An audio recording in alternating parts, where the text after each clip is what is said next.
Hey guys, welcome to the 2018 MX Simulator Supercross preview show. Typically on these types of shows there's a few people talking, but this is last minute and I've never done this before, so bear with me. I'll be talking about championship contenders, dark horses, and potential main event winners. I'm basically winging this off the top of my head. I do have stats up, but nothing too crazy. Also, I paid zero attention to any off-season events, so this is strictly based on personal opinion, what I saw last year, also some contributing factors of what happened outdoors. I won't get super into outdoor results, but it did play a part on making this list, and also just it's more of like my thoughts on what's going to happen this year in Supercross. Alright, so the first thing I want to talk about is the championship contenders. I made a list of 5 people. This is going to be in no particular order, but it's the 5 guys that I think under normal circumstances, where if they race the entire year without taking breaks, without rage quitting, and anything like that, I feel like these 5 guys will be top 5 in points. First off, Tyson Fresquez. You know, it's almost like you have the favorite and then everyone else is a challenger in a way, because it's almost like Tyson doesn't have any real threats to him. He's usually just so dominant and consistent that people are able to get wins here and there, but throughout an entire season, Tyson, just based on his stats alone, just demolishes everyone. I mean, if you look at all-time wins, I believe he has 28 wins over Brian Haskell's 17. Hunter Root has 15, and the next closest guy that's currently competing is Jeremy Smith with 13. We'll get into him later.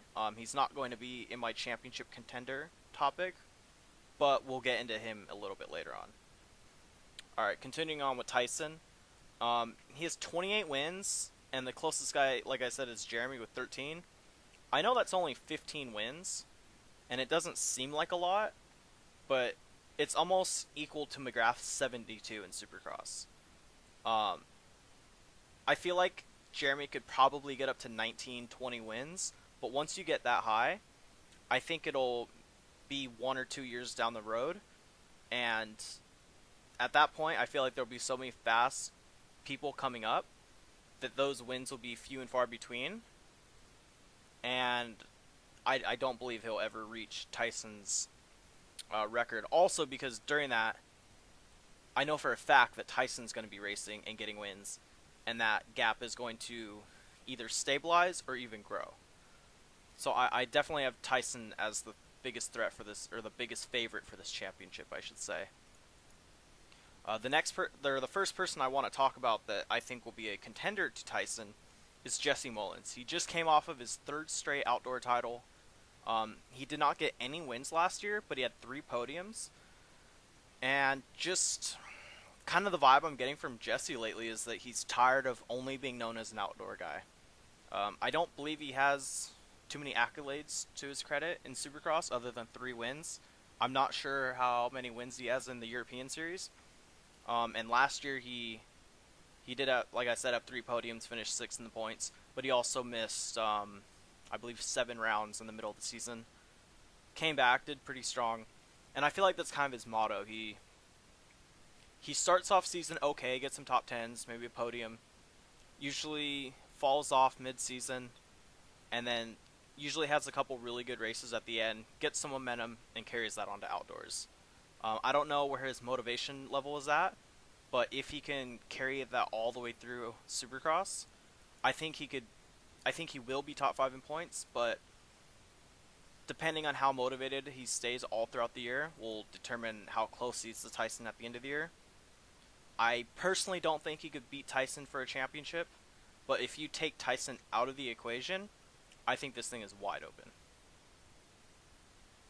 The next rider I want to talk about is Jeremy Seabolt. You might be wondering why a rookie to the 450 class is added to this list, but Jeremy has been dominating the 250 class in Supercross the last 2 years, winning 9 out of the last 18 rounds, but I believe he podiumed 17 out of 18 of those races as well. So he's a 2-time champ, when he does a short stint on the 450, usually during the East Coast rounds, he's very quick. He's one of the few guys that I would say is actually pure speed wise faster than Tyson. I compare him to Hunter a bit when it comes just to like raw like skill and ability. His setup is usually just so dialed in that he could push it as hard as he wants while staying smooth, and that's kind of like a trait that Hunter has, and even Tyson, that makes them unique from everyone else on this game. And I think Jeremy has that special like talent. So if he does race all 17 rounds and doesn't, take a break or anything like that, because that'll be another thing. I don't believe he's ever raced a full like 17 round series on the bigger bike with stiffer competition. That'll be a big determining factor on seeing how he does. But if he steps up to that challenge, I think he can pass with flying colors. The fourth rider in my contenders for the championship is James Armstrong. He was very good last year. He made leaps and bounds towards being a top guy. And despite being a little inconsistent, he was very good throughout the entire year. Ended up fourth in points, got 2 wins, and believe it or not, he actually didn't get his first win. I believe his first win was back in 2014 at Salt Lake City. So he's been a good top rider for a long time, but last year's where he really, rose above the rest and was in that elite group all season long. And partly, some people think it had something to do with joining Volcom, which is the team that Tyson rides for. I don't know how much of that had to do with it, but this year I believe he'll be riding for the System Decal Ride 365 Suzuki team. And I don't think that'll make a huge difference in terms of results, but it'll be interesting to see how he does after leaving a team that he was so successful on last year. The last rider I want to talk about is Jeremy Shipley, who is, like Tyson, a veteran of the class. He finished second in the points last year, barely over Jeremy Smith, who I believe missed 4 rounds.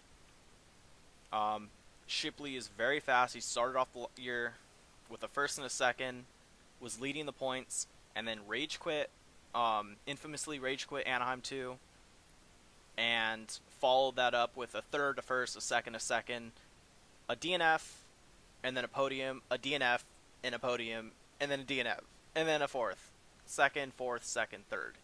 So if you take out the 4 or 5 races where he DNF'd or rage quit, I believe he would have been a lot closer than Tyson. I don't know if it would have been enough to win, just due to the fact that he didn't get as close as wins. I believe he only had 2 wins to Tyson's 5.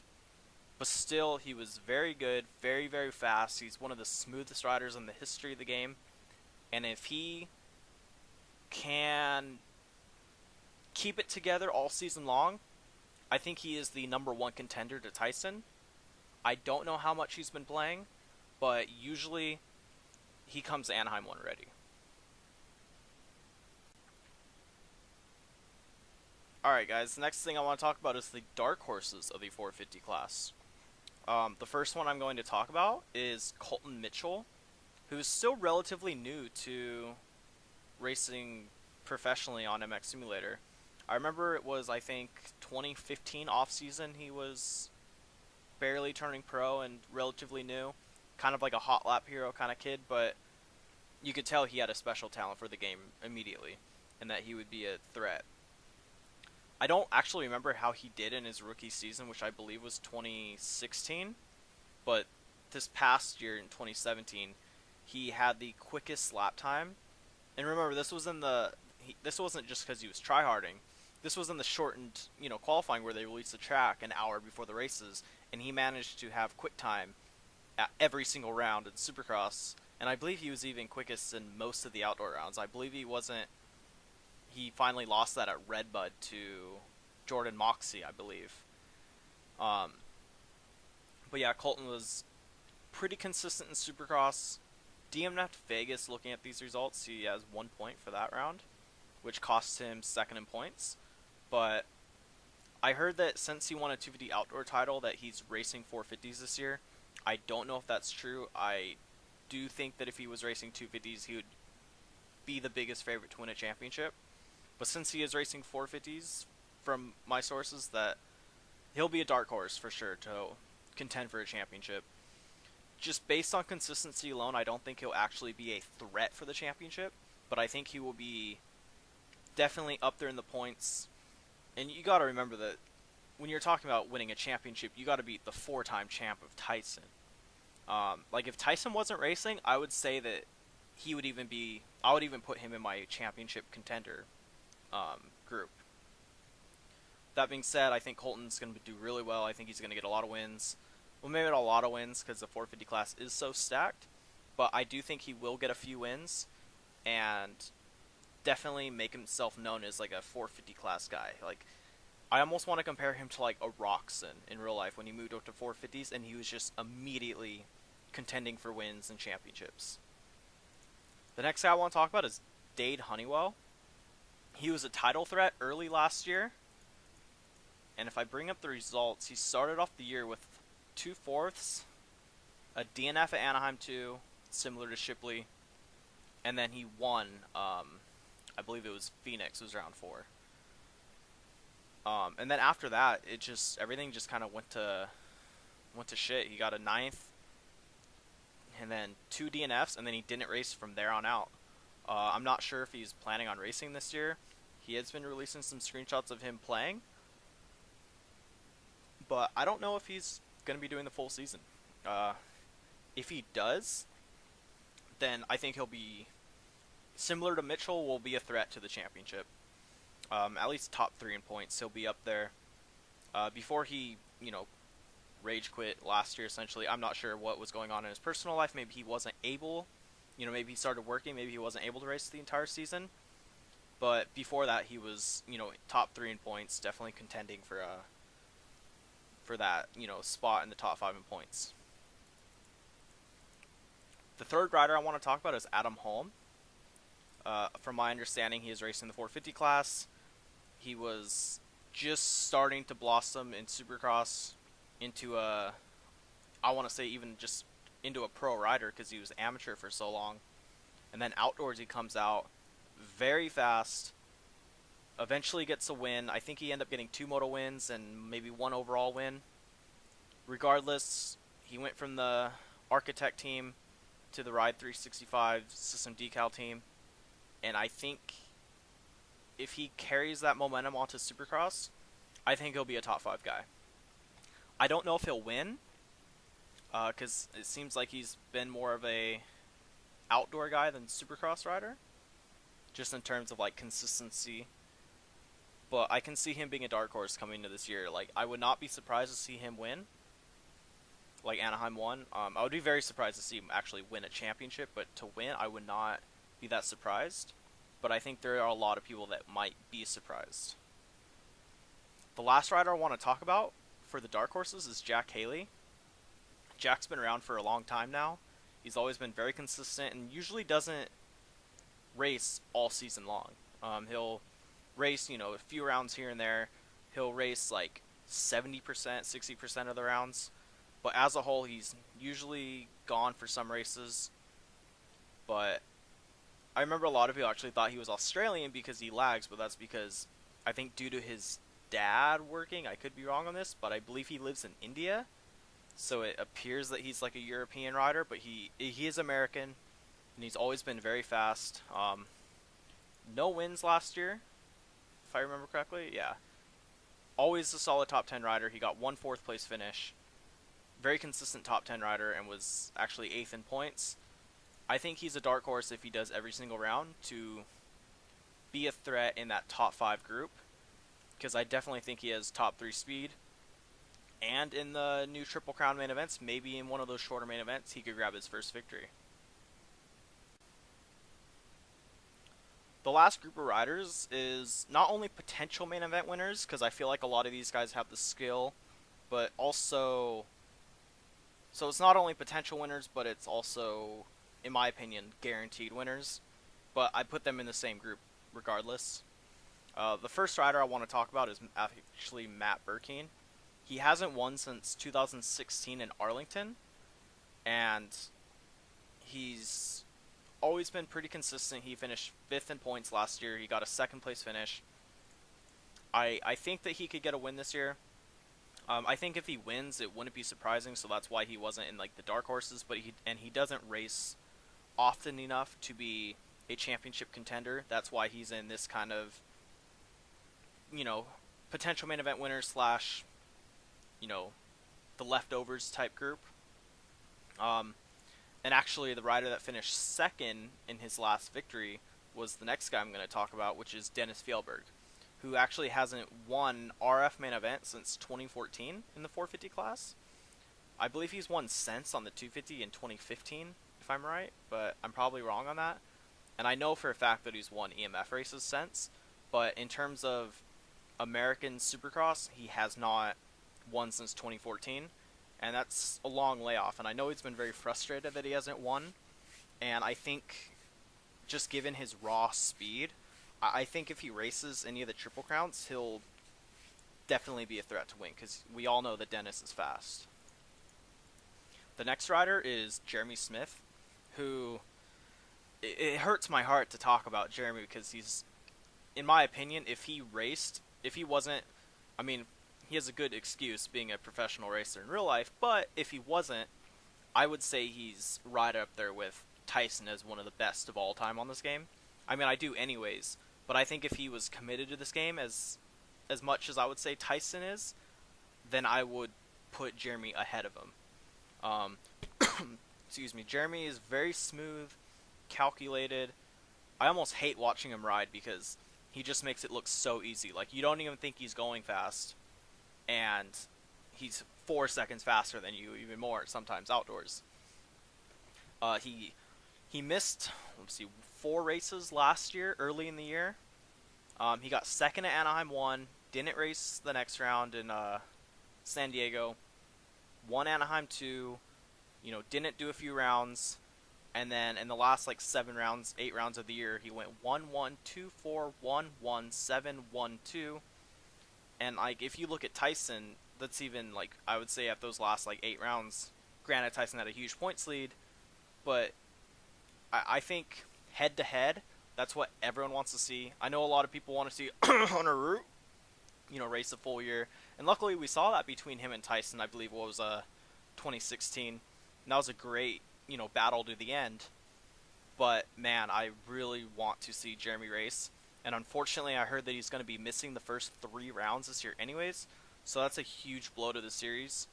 Man, it's just a shame because he would, in my opinion, be a multi-time 450 champ if he could race every round.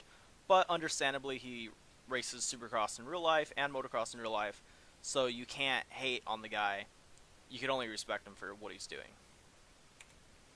The next rider is Chase Blakely, who wasn't great in Supercross, but came out and,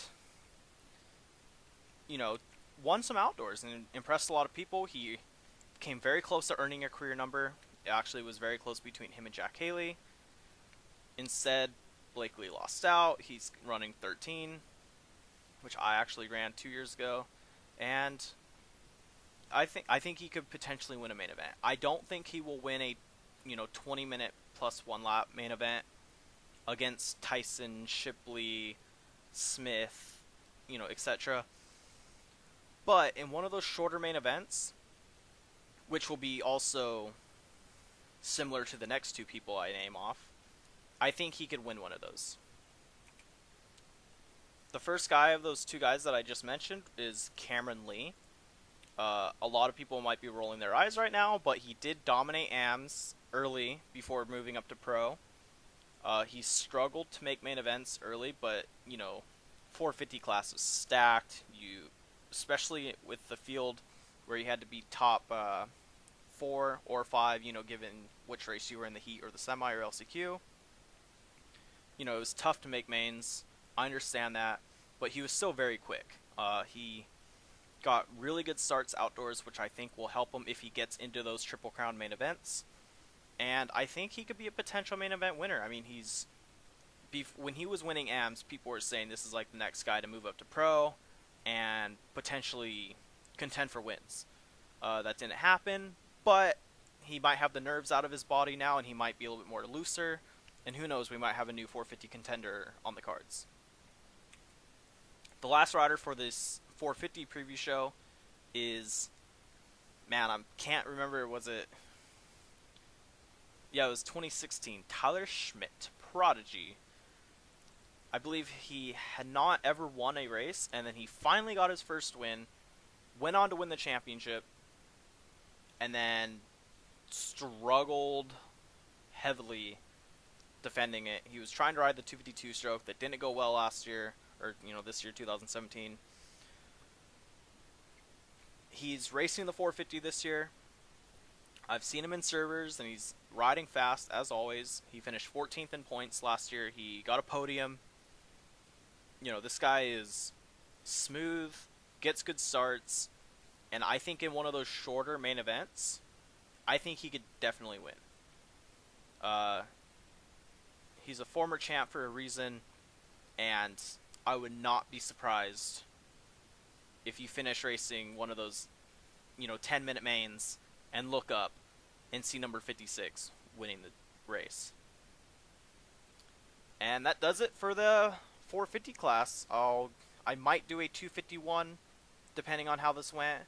I was thinking about doing 250s, but and it would probably be like a 45-minute show, which I doubt anyone will listen to. I might go ahead and record that. I might not.